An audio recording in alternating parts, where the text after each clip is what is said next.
I died on a Thursday.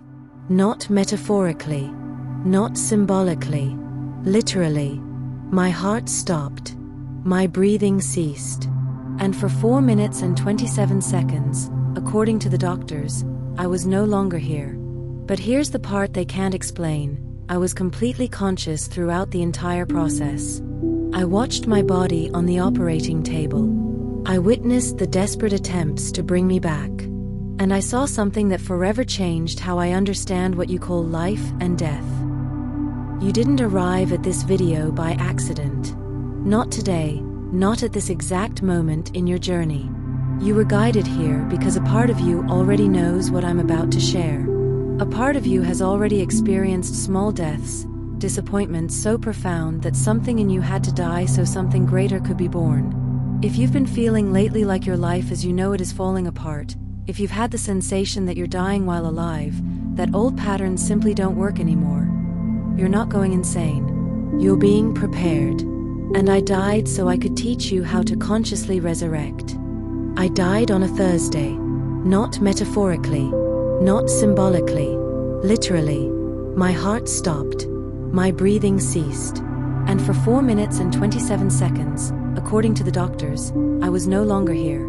But here's the part they can't explain. I was completely conscious throughout the entire process. I watched my body on the operating table. I witnessed the desperate attempts to bring me back.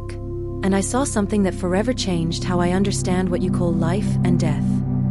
You didn't arrive at this video by accident. Not today, not at this exact moment in your journey. You were guided here because a part of you already knows what I'm about to share. A part of you has already experienced small deaths, disappointments so profound that something in you had to die so something greater could be born. If you've been feeling lately like your life as you know it is falling apart, if you've had the sensation that you're dying while alive, that old patterns simply don't work anymore, you're not going insane. You're being prepared. And I died so I could teach you how to consciously resurrect. In the 1970s, Dr. Raymond Moody published Life After Life, cataloging for the first time in modern medicine what we call near-death experiences, NDEs. These are episodes where a person clinically dies but maintains expanded consciousness, often seeing their own body, passing through tunnels of light, encountering beings of light, reviewing their entire life. Since then, over 15 million people have documented similar NDEs. Dutch neurologist Pim van Lommel spent 13 years scientifically studying these experiences. Harvard neurosurgeon Eben Alexander had his own NDE and wrote Proof of Heaven. But there's a difference between studying clinical death and dying consciously. When my body shut down, I didn't go to some distant white light. I was instantaneously transported to a dimension where time doesn't exist, where all possibilities coexist simultaneously. I saw my life not as a linear timeline, but as a quantum field of infinite choices. And I understood something that changed everything. We don't have one life. We have infinite lives happening simultaneously across different dimensional frequencies. Death isn't the end, it's simply a frequency shift. I saw the versions of me that chose differently. The Elena who never left her corporate job. The Elena who didn't trust her own visions. The Elena who settled for security instead of expansion. And I saw the Elena I was destined to become. The one who consciously travels between dimensions to bring real maps to other multidimensional survivors. In quantum physics, Hugh Everett III proposed the many worlds theory, the idea that all quantum possibilities manifest in parallel realities. What I discovered during my death is that consciousness can navigate between these realities intentionally. But here's what nobody tells you about near-death experiences. You don't need to physically die to access this multidimensional consciousness. You just need to be willing to let who you think you are die. During those 4 minutes and 27 seconds, I received information that would take years to fully process. But the main message was crystal clear. Humanity is undergoing a collective death of consciousness to be reborn at a completely new frequency. What you're calling global crisis, collapse of old systems, spiritual awakening, these aren't separate events. It's one process, a planetary metamorphosis. And some consciousnesses came specifically equipped with death rebirth experiences to serve as bridges during this transition. Joe Dispenza, neuroscientist and consciousness researcher, documents how transformational experiences create new neural pathways. What he calls death of the familiar self is literally what happens when old thought patterns dissolve to make space for a new consciousness structure. But what I discovered goes beyond neuroplasticity. During my NDE, I saw that this planetary transition was orchestrated, not by some external force, but by human collective consciousness itself choosing to evolve. You feel it, don't you? That growing internal pressure?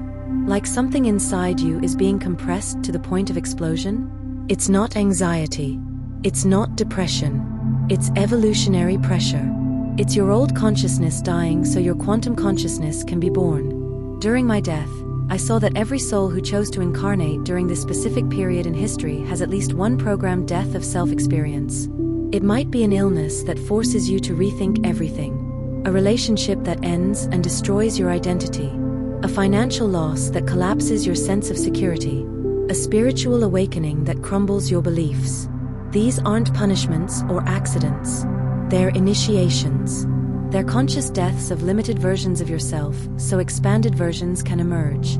Dr. Kenneth Ring, pioneering NDE researcher, discovered that people who go through these experiences return with expanded abilities, greater intuition, ability to see patterns others miss, heightened energetic sensitivity. They become what he calls enhanced human beings. This isn't a privilege reserved for those who die and come back.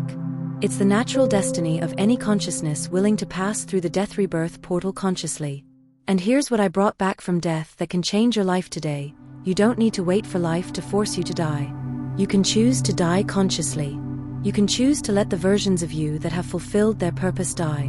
When I came back from the other side, I didn't return alone. I brought back maps. Real protocols for those ready to die consciously without needing to physically die.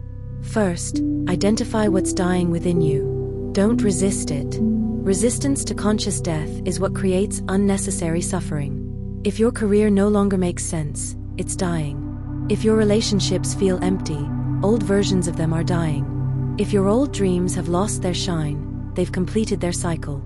Second, consciously enter the dissolution portal. During my NDE, I learned that death is simply energy reorganizing at a higher frequency. Meditate on what's dying in your life. Thank it for what it served.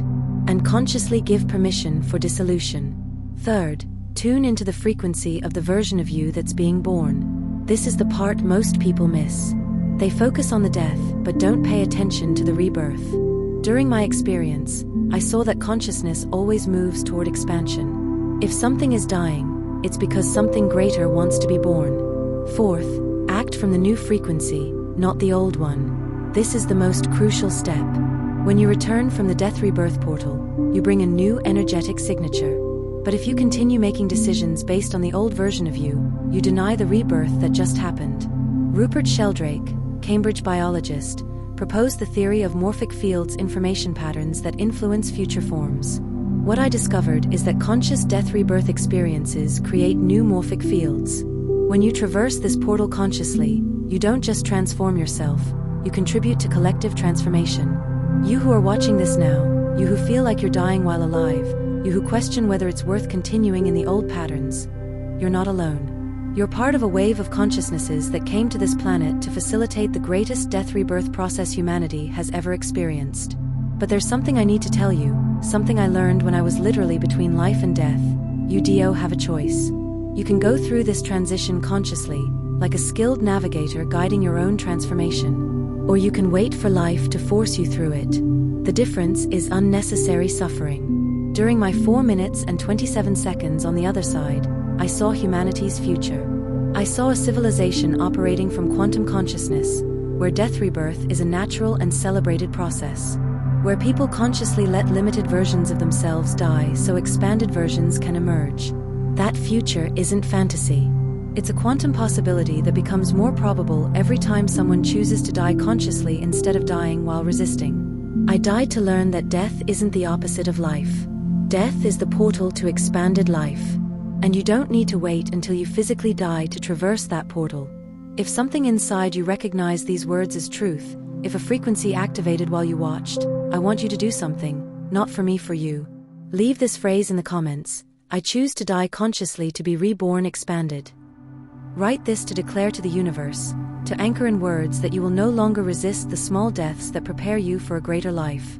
And if you want more real maps of multidimensional territories, if you want protocols tested by someone who literally crossed death and returned, subscribe now.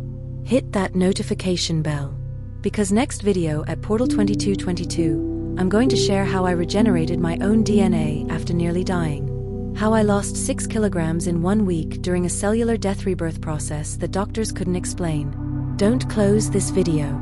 Close the version of you that's still resisting the inevitable, and open to the version that already knows, whoever consciously traverses the death rebirth portal never again lives limited. Until the next real map, or until you decide to fully embody who you were always destined to become.